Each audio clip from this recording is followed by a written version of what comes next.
I want to pose a question to you guys that I really hope that you leave an answer to in the comment section below because I think this is important. How would you feel if someone came up to you and asked you, why can't you be more like him or her? Now, I'm assuming that many of you would say, I don't really care what they think. But let's put it a different way. What if the person who did this was somebody very close to you, somebody that you cared about a lot, whose opinions and thoughts mattered to you? How would you feel then? You'd feel angry, wouldn't you? You might even lash out. I want to talk about that. I want to talk about a productive way that's good for you to handle this situation. We all have these people that enter our space, don't they? They show up in some way or another. It could be a new employee at the workplace. It could be just be a social gathering, a party you go to, or a random encounter.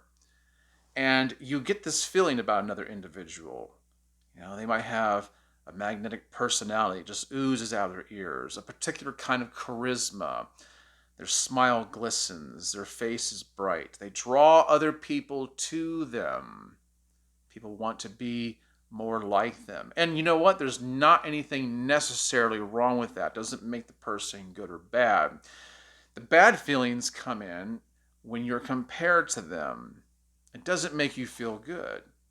But if you're not careful how you respond, you may be lending more credibility to the other person's perception than what you ought. Because let's face it, we don't necessarily know that they know them as well as they think they do. We can almost guarantee it, right?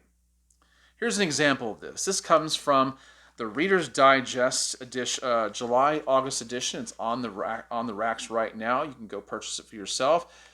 Reader's Digest is not a sponsor of this channel or this video. I just happen to like them a lot. I need to subscribe to them. I've gotten so much good material from Reader's Digest over the years, so you can actually go out and buy this for yourself and find the same story that I'm going to share with you here.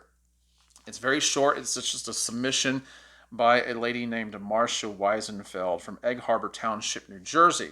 This is on page 36 if you care to look it up. Here's what she had to say.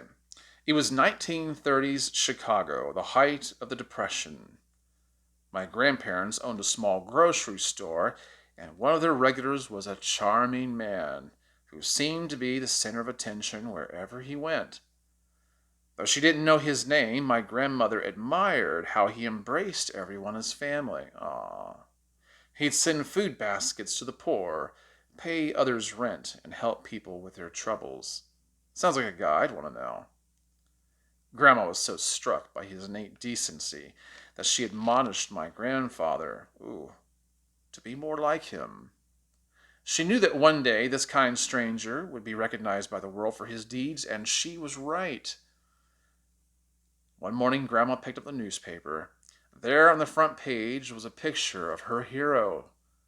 His name? Al Capone.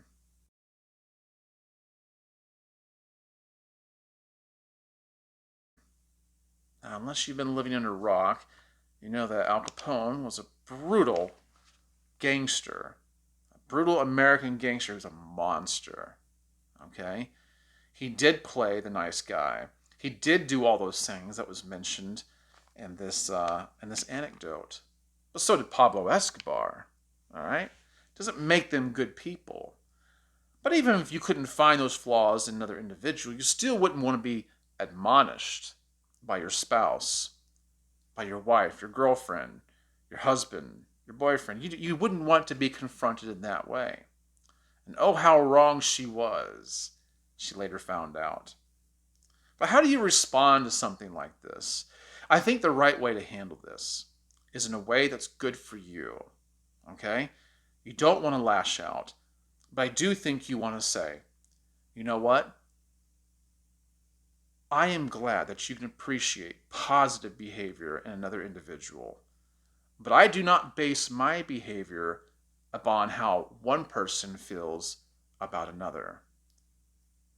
I live according to the decisions that I make that I believe are good for me and essentially good for others. That's the code that I live by. Remember that, because even if it falls on deaf ears, it's good for you to hear yourself say that.